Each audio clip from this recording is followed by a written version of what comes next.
பழமும் மங்காத தமிழென்று சங்கே முழங்கு. எங்கள் பகைவர் எங்கோ மறைந்தார், இங்குள்ள தமிழர்கள் ஒன்றாதல் கண்டு பொங்கு தமிழர்க்கு இன்னல் விளைத்தால் சங்காரம் நிஜமென்று சங்கே முழங்கு. சங்கே முழங்கு, சங்கே முழங்கு, சங்கே முழங்கு.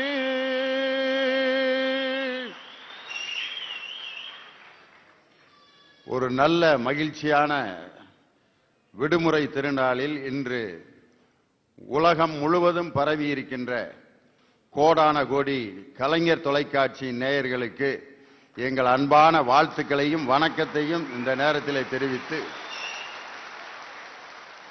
அருமையான ஒரு தலைப்பு, இந்த நாளுக்கு பொருத்தமான தலைப்பு.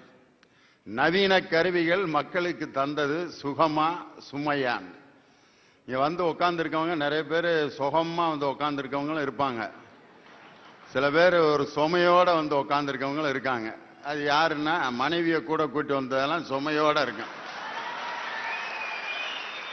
என்ன காரணம்னா போறப்ப ஏதாவது சாப்பிட சொல்லி வாங்கி தர சொல்லி கேட்பாளே, என்னத்தை வாங்கி தர்றது, சாப்பாட்டோட நிப்பாட்டினா பரவாயில்லையே, ஏதாவது துணிக்கடை திறந்து வச்சிருந்தாங்கன்னா உள்ளதும் போதுமே நம்ம நிலைமை என்ன ஆக போகுதோ அப்படின்ட்டு உட்காந்துருக்காளு. அதை பத்தி கற்பனை பண்ணிட்டு உட்காந்துருப்பாங்க. ஃப்ரீயா வந்த ஆளுங்க சிலருடைய முகத்தை பார்த்தா சுகமா வந்திருக்க ஆள் தான் அதிகமா இருக்கும் போல இருக்கு.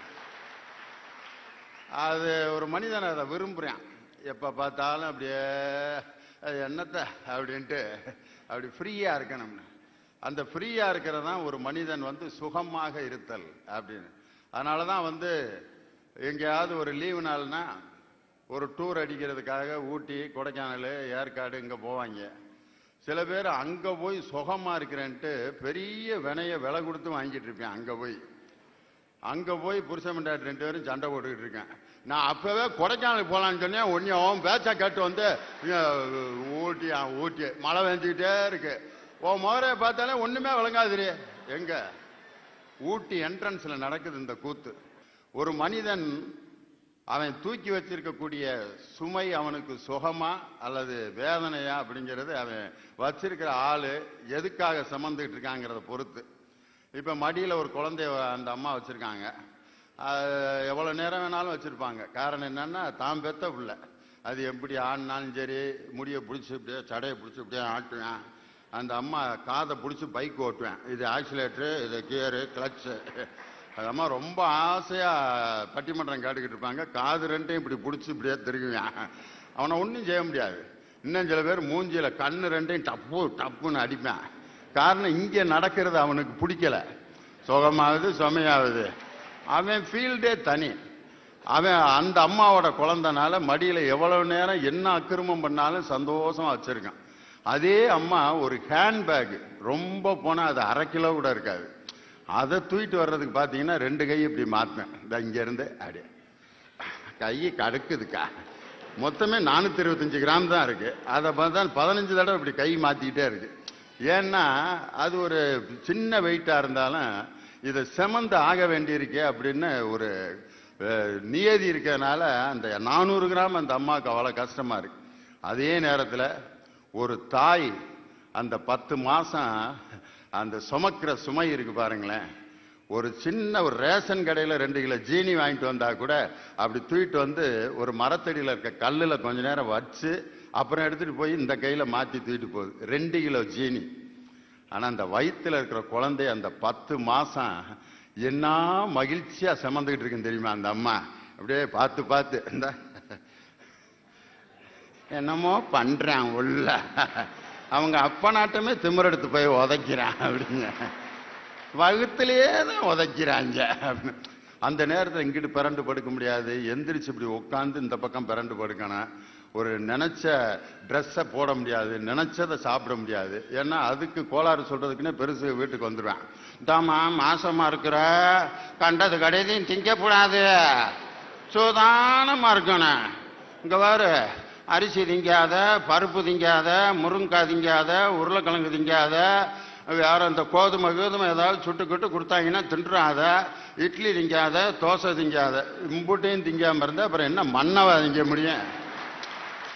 ஆளாளுக்கு ஒன்னொன்னு அப்படி சொல்லி சொல்லி அந்த பிள்ளைய போட்டு பயமுறுத்தி அந்த பிள்ளைய பெத்தெடுக்கிறதுக்குள்ள அதுக படுற பாடு. காரணம், தான் இன்னொரு உயிரை சுமந்து கொண்டிருக்கக்கூடிய ஒரு கடவுளின் பணியை செய்யறதுனால அந்த அம்மாவுக்கு அந்த சுமை ஒரு சுமையாவே தெரியறது இல்லை. இன்னைக்கு நம்மெல்லாம் இன்னைக்கு சந்தோஷமா அந்த உலகத்துல உலவுறோம்னா நம்மை பெற்ற தாய் சுமந்த அந்த சுமையின் காரணமாக தான் இன்னைக்கு நம்ம மகிழ்ச்சியா இருக்கோம். அப்படிப்பட்ட ஒரு சுகமா சுமையா? சில பேர் ஒவ்வொரு விஷயத்துல சுகமா இருக்கான். யாரையாவது பார்த்தா சோகமா இருக்கீங்களா அப்படின்னு கேட்பாங்க. சில மாவட்டத்தில் சோகமா இருக்கீங்களா அப்படிம்பாங்க. திருநெல்வேலியில சோகமா இருக்கும், நீ எப்படி இருக்கீங்க? ஆளா என்னலே சொல்லுத சோகமா இருக்கீங்களா அப்படிமா. சோகமா இருக்கீங்களா? கோயம்புத்தூர் பக்கம் சவுக்கியமா இருக்கீங்களா அப்படிமா. மதுரையில நல்லா இருக்கிய, என்னோட நல்லா இருக்கிய அப்படின்னா அதான் இருக்கும்ல இப்ப என்ன அப்படிமா. இது மதுரையில விசாரிக்கிறது. இங்க சென்னையில என்ன அண்ணாத்தா எப்படி கீரை அப்படிமா. அவன் சொல்லுவான் அரைக்கீரை, புளிச்சக்கீரை, இதை அகத்திக்கீரை, 3 கீரைங்க. இல்ல எப்படி கீரைன்னு கேட்டா என்ன பேசிக்கின்னு இருக்கா அப்படிமா. எப்படி கீரைன்னாக்க எப்படி இருக்கிற, நல்லா இருக்கியா, சோமா இருக்கீங்களா, எப்படி கீரை, சௌக்கியமா இருக்கீங்களா, நல்லா இருக்கீங்களா? இதெல்லாம் எதுக்குன்னா மற்றவன் நல்லா இருக்கானா இல்லையான்னு அந்த பேச்சை தொடங்குறதுக்கு ஒரு அற்புதமான வார்த்தை. சுகமா இருக்கீங்களா? அது மாதிரி ஒவ்வொருத்தருக்கும் ஒரு விதமான சுகமான அனுபவம் இருக்கு. எனக்கு என்ன ரொம்ப சுகம் அப்படின்னா மழை நேரத்தில் இந்த ட்ரெயின்ல போறது மாதிரி ஒரு சுகம் உலகத்துல வரவே வராது. ஏன்னா அந்த மழை பெஞ்சிட்டு இருக்கும்போது அந்த ட்ரெயின் போறப்ப வெளியில பார்க்க சுகமா இருக்கும். காரணம் என்னன்னா அவன் ஆர்டினரி கோச்சில் போவான்.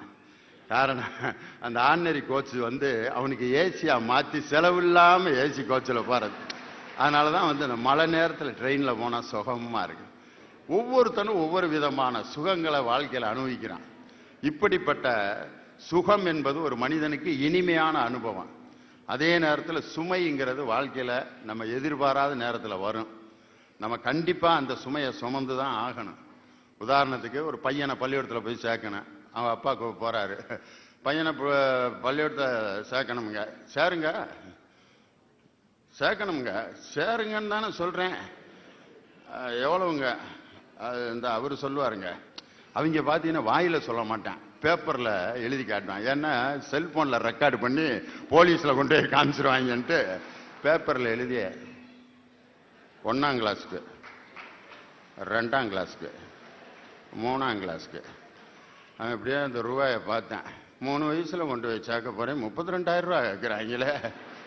நான் வாழ்நாள் முழுதும் சம்பாரிச்சாலும் இப்படி காசை மொத்தமா பார்க்க முடியாதுடா அப்படின்னு. என்ன காரணம்னா இந்த சுமை, மகனை படிக்க வைக்கணுங்கிற ஒரு மிகப்பெரிய சுமை ஒரு மனுஷனுக்கு வரும். அதை அவனை சுமந்து தான் ஆகணும். அதே நேரத்தில் இந்த நம்ம ட்ரெயின்ல பார்த்தீங்கன்னா அவர் தலையில அந்த சுமை தூக்கும் தொழிலாளி தூக்கிட்டு வர்றான். நம்ம கொண்டு வர்ற அந்த சூட்கேஸை பூரா வாங்கி பேக்கை கூட விட மாட்டாரு, வாங்கி இந்த இப்படி கையில மாட்டிக்குவாரு. மாட்டிட்டு அப்படியே தூக்கிட்டு வர்றாரு. அந்த ஆள் முகத்தை நீங்க பாருங்களேன், அந்த தூக்கிட்டு வர்றவருடைய முகத்தை. அந்த முகத்துல ஒரு வாட்டமோ ஒரு வேதனையோ தெரியாது. அவர் எதை நினைச்சு தூக்கிட்டு வர்றாரு தெரியுமா? ஆள் நல்லா வசதியா இருக்காரு, நிறைய கொடுப்பாரு, அவன் ஆள் நல்லா கோட்டு டையெல்லாம் போட்டு அப்படி கூட நடந்து வர்றாரு. எப்படி 300-400 ரூபா கொடுப்பாருடா அப்படின்ட்டு ரசிச்சு தூக்கிட்டு வர்றான் அதை. ஆனா அந்த பாடாதிப்ப 25 ரூபாய கொடுத்தாரு. இது இப்படியே பார்த்தேன். சார் நீங்களே இதை செலவுக்கு வச்சுக்கோங்க, ஏதோ ரொம்ப சிரமப்படுறீங்க போல இருக்கு, டீ குடிச்சிட்டு போங்க. ஏப்பா 25 ருபீஸ் பத்தாதான் உனக்கு? இல்லை ஒரு 5 ரூபா இருந்தா கூடியா? உலகத்திலே ஒன்னே மாதிரி ஒரு கேடுகட்ட கோட்டு போட்ட பிச்சைக்காரன்னா நான் பார்த்ததே இல்லை. பெரிய ஆளா இருப்பான், நம்மளுக்கு ஒரு 300-400 ரூபா கிடைக்கும்னு அந்த கனவுல ரசிச்சு சமந்துட்டு வருவான். அவன் கனவு ஏமாந்து போனோன்னா அந்த சுமையினுடைய வலி அப்பதான் தெரியும்.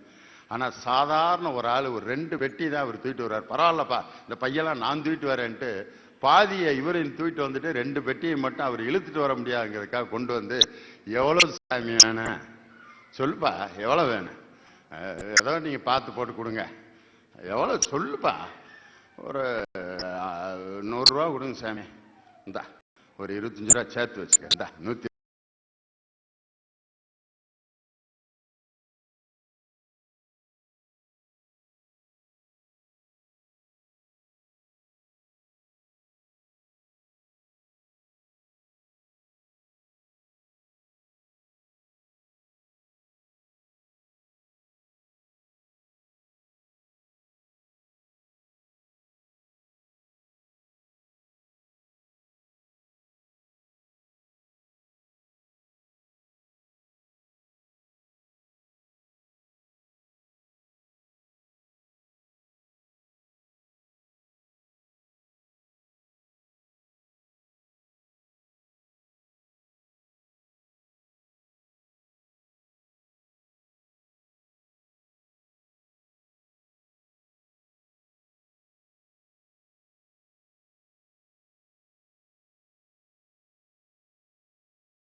அந்த பக்கம் ஒருத்தர் உட்கார்ந்துருக்காரு பாருங்களேன். அவர் மிகப்பெரிய சிந்தனையாளருங்கிறதுக்கு அதான் எடுத்துக்காட்டு. சிந்தித்து சிந்தித்து சிந்திச்சு அம்புட்டு சிந்திச்சு, அவ்வளவுதான். அதனால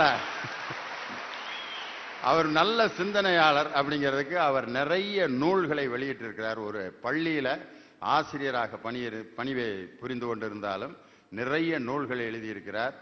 நல்ல பேச்சாளர். அதுவும் தமிழகத்தினுடைய கடைக்கோடியாக இருக்கக்கூடிய இந்தியாவிலேயே அதிக எழுத்தறிவு பெற்ற மாவட்டமான குமரி மாவட்டத்திலிருந்து வருகை தந்திருக்கிறார் கவிஞர் குமரி ஆதவன். ஆதவன் அப்படின்னு பெயர் வச்சிருக்கார். அதுக்கு பொருத்தமான தலை ஆதவன், ரெண்டும் பொருத்தமா இருக்கு அவருக்கு. இந்த பக்கம் ஒருத்தர் உட்கார்ந்துருக்காரு பாருங்க, கண்ணாடி போட்டு. அவரை அறிமுகப்படுத்த வேண்டிய அவசியம் இல்லை.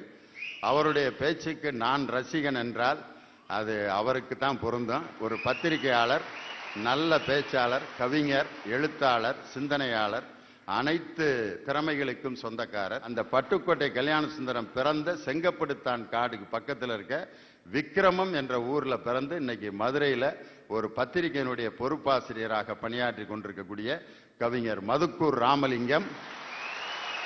நவீன கருவிகள் நமக்கு சுகமே அப்படிங்கிற அணியில பேச வந்திருக்காரு. ரொம்ப அருமையாக இந்த நல்ல விடுமுறை திருநாளில் மிக அருமையாக இந்த தலைப்பை ரசித்து கேட்டுக்கொண்டிருக்கக்கூடிய கலைஞர் தொலைக்காட்சியினுடைய கோடிக்கணக்கான நேயர்களுக்கு மீண்டும் என்னுடைய வணக்கத்தை சொல்லி இப்பொழுது பட்டிமன்றத்தினுடைய விவாதத்தை தொடங்க பேராசிரியர் விஜயகுமார் நவீன கருவிகள் மனிதனுக்கு தந்தது சுமையே அப்படிங்கிற அணியை துவக்கி வைக்க வருகிறார்.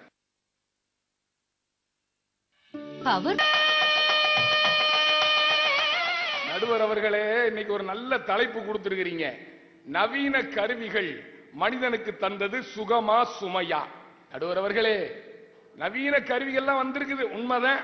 ஃப்ரிட்ஜ் இருக்கு, வாஷிங் மிஷின் இருக்கு, தொலைக்காட்சி இருக்கு, ஹோம் தியேட்டர் இருக்கு, கிரைண்டர் இருக்கு, மிக்சி இருக்கு, ஏர் கூலர் இருக்கு, ஏசி இருக்கு. 1000 இருந்தும் வசதிகள் இருந்தும் நோ பீஸ் ஆஃப் கரண்ட்.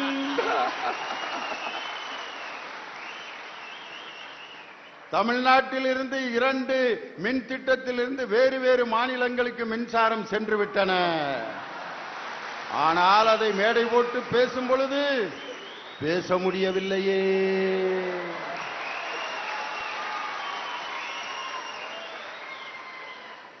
நடுவர் அவர்களே, சுமைன்னு நாங்க பேச வந்தோம். அங்க பாருங்க, எதிரணியில நவீனம். நவீனம்னாலே பயமுறுத்தும். அங்க பாருங்க, விழுப்புரத்துல வாத்தியாரா இருக்கிறார் எங்க வல்லபர் ராசு.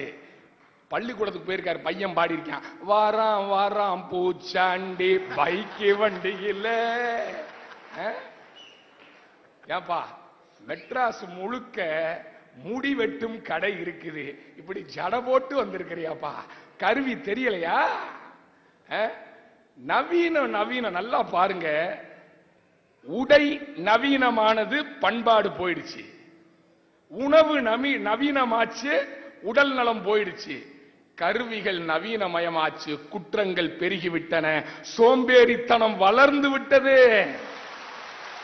நீங்க நல்லா சிந்திச்சு பாருங்க. பையன் பூரா நவீனமா இருக்கிறேன். இந்த செல்போன், அன்னைக்கெல்லாம் லேண்ட்லைன் இருந்துச்சு. நாங்கெல்லாம் பள்ளிக்கூடத்துக்கு பையன் வரலன்னா ஏன்னா லீவுன்னு பிட்ட போட்டுட்டு வீட்டில் உட்காந்துருப்பேன். நாங்க தொலைபேசியில பேசுவோம். இப்ப செல்போன் அவன் நம்பரே கொடுக்குறேன். 4 பேர் வீட்டில் இருந்தாங்கன்னா 4 வண்டி, 4 பேர் வீட்டில் இருந்தாங்க 4 செல்போன். அவன் நம்பரே கொடுத்திருக்கேன், லீவுன்னு பிட்ட போட்டிருக்கேன். நான் பேசுறேன், நவீனா நம்பரை அடிச்சு பேசுறேன். நடுவர் அவர்களே, பையனே போன் எடுத்துட்டு சொல்றான், நீங்கள் தொடர்பு கொள்ளும் வாடிக்கையாளர் எந்த அழைப்பையும் ஏற்கவில்லை. நவீனம் ஆயிடுச்சா இல்லையா? அடுத்து டேய் டேய் டேய் நீ தான் பேசுற, நீ தான் பேசுற, நீ தான் பேசுற, திருப்பி போடுறேன். அடுத்து சொல்றான், நீங்கள் தொடர்பு கொள்ளும் வாடிக்கையாளர் எண் சுவிட்ச் ஆஃப் செய்யப்பட்டுள்ளது. அவனே பேசுறான். நவீனம் ஆயிடுச்சுல. இந்த ஃப்ரிட்ஜ், அதுக்கு தமிழ்ல என்ன நடுவர் அவர்களே? குளிர் சாதன பெட்டி. என்னது குளிர் சாதன பெட்டியா? ஏசி போட்ட குப்பை தொட்டி மாதிரி இருக்குது எல்லா வீட்லயும் இன்னைக்கு ஃப்ரிட்ஜ். சிந்திச்சு பாருங்க, ஹேர் பின்னு சாந்து போட்டு சவரி முடி தவிர எல்லாமே உள்ள இருக்குது. நீங்க சிந்திச்சு பாருங்க, 1 மாசத்துக்குரிய காய்கறியை வாங்கிட்டு வந்து டம்ப் பண்ணி அதைத்தான் சமைச்சு சமைச்சு கொடுக்கறா. ஹைதர் காலத்துல சமைச்ச பொருள் எல்லாம் உள்ள இருக்குது. என் ஒய்ஃப் கேட்டா, அத்தான் 20 வருஷமா உங்களுக்கு நான் இப்படியே சமைச்சிட்டு இருக்கேனே, எனக்கு இப்படியே சமைச்சிட்டு இருந்தா எனக்கு என்ன கிடைக்கும்? ஏண்டி இப்படியே சமைச்சிருந்தா சீக்கிரம் என்னுடைய எல்ஐசி பணம், இன்சூரன்ஸ் எல்லாமே உனக்கு கிடைக்க முடியும். சமைக்கிறதே வார வாரம் நடக்கிற ஒரு இன்சிடென்ட் ஆகி போயிடுச்சு. என்ன இன்னைக்கு பேச வந்திருக்கிறாரு? சொகம் சொகம்னு. ட்ரெயின்ல பண்டிகை நாள்ல பாத்தீங்கன்னா ஃபுல் ஆயிடும். ட்ரெயின்ல நடந்த சம்பவம்.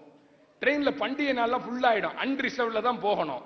அங்க ஒரு வயசான 50 வயசான ஒரு தாத்தாவும் ஒரு 15 வயசான பையனும் பேசிக்கிட்டு இருந்தாங்க. நான் பக்கத்துல உட்காந்து அதை ரசிச்சு கேட்டுட்டு இருந்தேன்.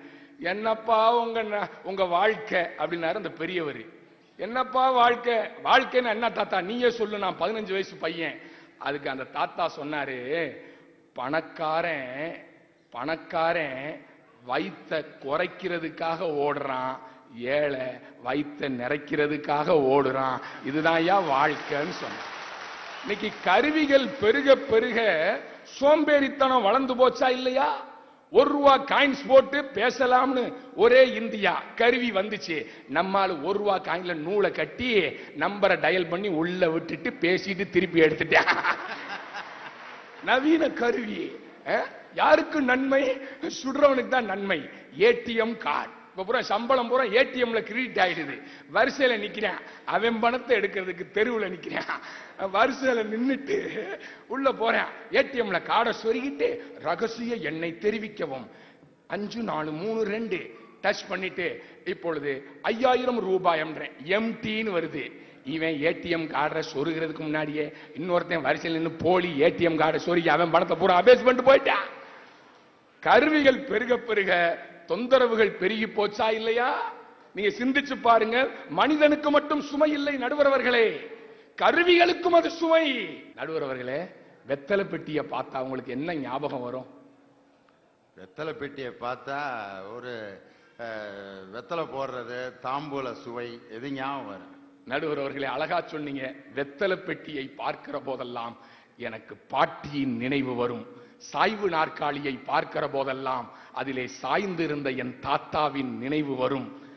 இன்றைக்கும் 20 ஆண்டுகளுக்கு முன்னால், 30 ஆண்டுகளுக்கு முன்னால் நம்ம தாத்தா பாட்டி எழுதின கடிதங்கள் எல்லாம் இன்னும் நான் பத்திரமா வச்சிருக்கிறேன். அதை எடுத்து படிக்கிற போதெல்லாம் ஒரு அரவணைப்பு. தாத்தா பாட்டி இறந்து போனால் கூட அந்த கடிதத்தை பார்க்கிற போது அவர்கள் நமக்கு நம்பிக்கையாக நம்ம கூடவே இருக்கிற மாதிரி ஒரு உணர்வு வருமா இல்லையா?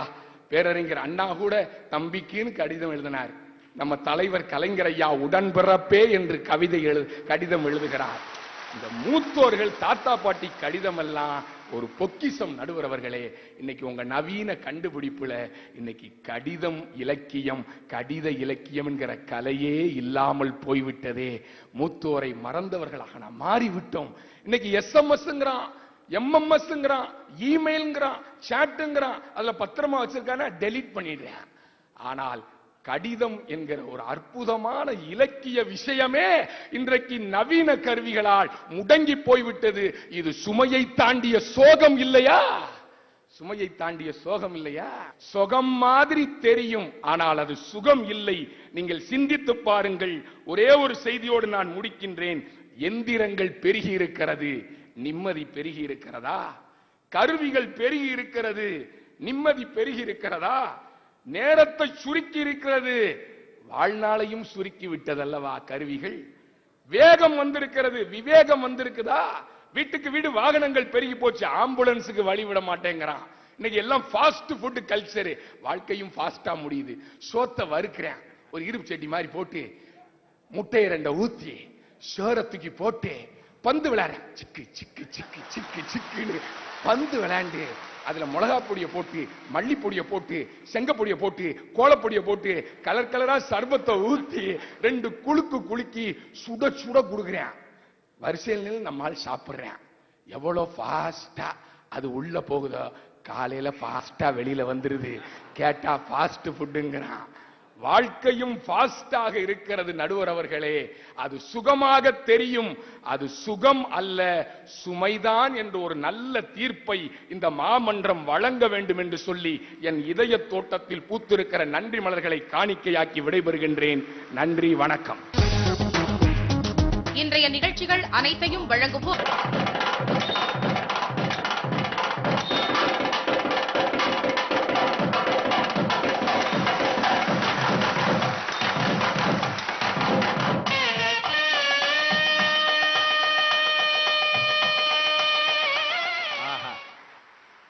ஃபாஸ்ட் ஃபுட்டை பத்தி சொன்னார் பாருங்க. முன்னையெல்லாம் சோறு ஆக்குறதுக்கு முன்னாடி தான் முரத்துல போட்டு அரிசியை புடைப்பாங்க. இப்ப சோறு ஆக்கி குழம்பெல்லாம் ஊத்திட்டு அதுக்கப்புறம் புடைக்கிறான். அப்படியே நம்மளால அது அந்த வந்து சாப்பிட வர்றவங்க பாக்குற மாதிரி அந்த கலர் கலரா அப்படி மாறி சோறு அப்படி விழுங்க. நல்லா இருக்கேன், பாக்குறதுக்கு நல்லா இருக்கேன், திங்கிறதுக்கு எப்படி இருக்குமா? இருந்தாலும் ஃபாஸ்ட் ஃபுட்டு இன்னைக்கு சாப்பிட்ற முறையே மாறி போச்சு. ஒரு காலத்துல கல்யாண வீடுனா அந்த சோறாக்குறதுக்கு ஒரு வாரத்துக்கு முன்னாடியே லிஸ்ட் போடுவாங்க. மஞ்சள் தூள், அரிசி, எவ்வளவு பேர் சாப்பிட வருவாங்கன்ட்டு சொந்தக்காரங்க கணக்கு, ஃப்ரெண்டுங்க கணக்கெல்லாம் போட்டு ஒரு 1500 பேர் வருவாங்க. 1500 பேர்த்துக்கு ஒரு 15 படி போட்டா போதுமா? 15 படி போட்டா உங்க உப்பாவுக்கே சரியா போயிடும். அந்த ஆளே பெரிய படிக்கு 15 படி அரிசி சாப்பிடுவாரு. 1500 பேர்த்துக்கு எப்படி 15 படி போதும்? 150 படி போட்டு சீரகம் போட்டு வேணும், அது போட்டு லிஸ்ட்டை போட்டு அதை கடையில் போய் வாங்க, வெங்காயம் உரிக்க, கத்திரிக்காய் தக்காளி உரிக்க, அந்த சாம்பார் அப்படி வச்சு அந்த காலையில் இட்லி பொங்கலை பரிமாறுறப்ப அந்த இட்லியும் பொங்கலும் அப்போ தர்ற அந்த டேஸ்ட்டு இன்னைக்கு ஒரு 5 நிமிஷத்துல சாப்பாடு ஏற்பாடு பண்ணிடுறாங்க. அது இந்த பொஃபே சிஸ்டம். அதை எவன் கண்டுபிடிச்சானே தெரில. தட்டை தூக்கிட்டு பிச்சைக்கார மாதிரியே நிற்கிறாங்க எல்லா பேரும் இப்படியே வரிசையில். அப்படியே பெரிய பெரிய மாநாடுகள்ல, பெரிய பெரிய கான்பரன்ஸ்கள்ல எல்லாம் தட்டை தூக்கிட்டு இப்படியே நிற்குது. வெளியில ஒரு கிராமத்துக்காரன் பாக்குறான், என்ன எல்லாம் ஒன்னா சேர்ந்து பிச்சை எடுக்கிறாங்களே ஒரு ரூம்ல, இவ்வளவு வசதியா இருக்காரு, கோட்டை போட்டுக்கிட்டு இப்படி பிச்சை எடுத்துக்கிட்டு இருக்காரு, ஏன்டா சீக்கிரம் சோத்தையாவது போடுங்கடா, பாவத்தை பசியோட இருப்பாரு போல இருக்கு. அதே மாதிரி கடிதத்தை பத்தி சொன்னார் பாருங்களேன். இந்த கடிதங்கிறது, நான்லாம் சென்ட் சேவியர்ஸ் காலேஜில் பிஎட் படிச்சுக்கிறேன். வீட்டில் முதல்ல வெளியில போய் ஹாஸ்டல்ல படிச்சது நான் ஒரு ஆள் தான். எங்க அப்பா அந்த மணி ஆர்டர் ஃபார்ம்ல கீழே அந்த முன்னூண்டு கேப் இருக்கும், அதுல அந்த 3 வரி எழுதியிருப்பாரு. அந்த வரியை எடுத்தெடுத்து படிச்சுட்டே இருப்பேன். ஒரு மாசத்துக்கு அதுதான் எங்க அப்பா எனக்கு கூட இருக்கிற மாதிரியே இருக்கு அந்த மணி ஆர்டர் ஃபார்ம்ல. அந்த வார்த்தை, அன்பு மகனே நல்லா படி, இதுல மெஸ் பீஸ் அனுப்பியிருக்கேன், வீட்டை பத்தி கவலைப்படாத, அன்புள்ள அப்பா. 2 வரி. எனக்கு இந்த மற்ற வாக்கியம்லாம் எனக்கு அவ்வளவு மனசுல படாது. ஏதாவது ஜாலியா சுத்தணும், சினிமாவுக்கு போகணும்னு நினைக்கும் போது எங்க அப்பாவுடைய அந்த லாஸ்ட் லைன் இருக்கு பாரு, வீட்டை பத்தி கவலைப்படாத, நல்லா படி. எங்க அப்பா ஏத்தாப்புல வந்து சொல்ற மாதிரி இருந்துச்சு அந்த கடிதம். அந்த கடிதத்தினுடைய சந்தோஷத்தை இன்னைக்கு இழந்துட்டோம் ஐயா அப்படின்னு சொல்லிட்டு விஜயகுமார் ரொம்ப வேதனையோட சொன்னார். வாங்க கவிஞர் வல்லவராஜ். இன்றைக்கு நவீன கருவிகள் செய்யாதது சாதாரண விஷயமா? என் வீட்டம்மா வெள்ளிக்கிழமானா செவ்வாய்க்கிழமை தலை குளிப்பாங்க. தலை குளிச்சுட்டு அந்த ஈரன் சொட்ட நிற்கும், நல்லா தான் இருக்கும். இருந்தாலும் கூட ஜலதோஷம் பிடிச்சிக்கும், தலைவலி வந்துடும், டாக்டர்கிட்ட கூப்பிட்டு போகணும், இவ்வளவு பிரச்சனை. ஒன்றும் பண்ண மாட்டான், அப்படியே எடுத்து ஹேர் ட்ரையரை வச்சு அப்படியே அடிப்பான். 5 நிமிஷத்துல காஞ்சி போயிடும். அப்ப பார்க்கணும் பாருங்க, ஒரு 20 வருஷத்துக்கு முன்னாடி பணங்கொட்டை பார்த்திருக்கீங்களா நீங்க? அதாவது ஹேர் ட்ரையர் அடிச்சோன்னா 5 நிமிஷத்துல காஞ்சி போயிடும், ஆனா 5 வருஷத்துல காணா போயிடும் எல்லாமே. இல்ல, அதுக்கும் மருந்து வந்திருக்கு, அது வேற விஷயம். இந்த பனங்கொட்டையை பார்த்திருக்கீங்களா? இந்த பனங்கொட்டையில கண்ணாறு பொம்மை செஞ்சு வைப்பாங்க, அது போல சிலிப்புக்கிட்டு நிற்கும், அப்பயும் அழகாத்தான் இருப்பா. அதன் பிறகு ஹீட்டர்னு ஒண்ணு எடுத்து அப்படி போடுவா பாருங்க, மயில் தொகை மாதிரி அவ்வளவு அம்சமா இருக்கும். அதெல்லாம் பார்க்க அழகா இருக்கும்னே, சுகம். ஆதவண்ண உனக்கு வேணாம்னே, உனக்கும் முடிக்கும் பொருத்தம் இல்லை, உனக்கு அந்த ஹீட்டர் போய் தெரியாது. ஆனா என் தங்கச்சி அங்கிட்டு இருந்து தலைமுடி உதிர்வதை கூட தாங்க முடியாது அன்பேன்னு என் தங்கச்சி பாடிக்கிட்டு இருக்கு. என் தங்கச்சி நாகர்கோயில இருந்து உட்காந்து உன் தலையிலிருந்து விழுற முடிய தாங்க முடியல பாடி இருக்கு. ஒண்ணும் இல்லைன்னு, அதுக்கும் இப்ப கருவி வந்திருக்குது. நாத்து நடுற மாதிரி நடுறான்.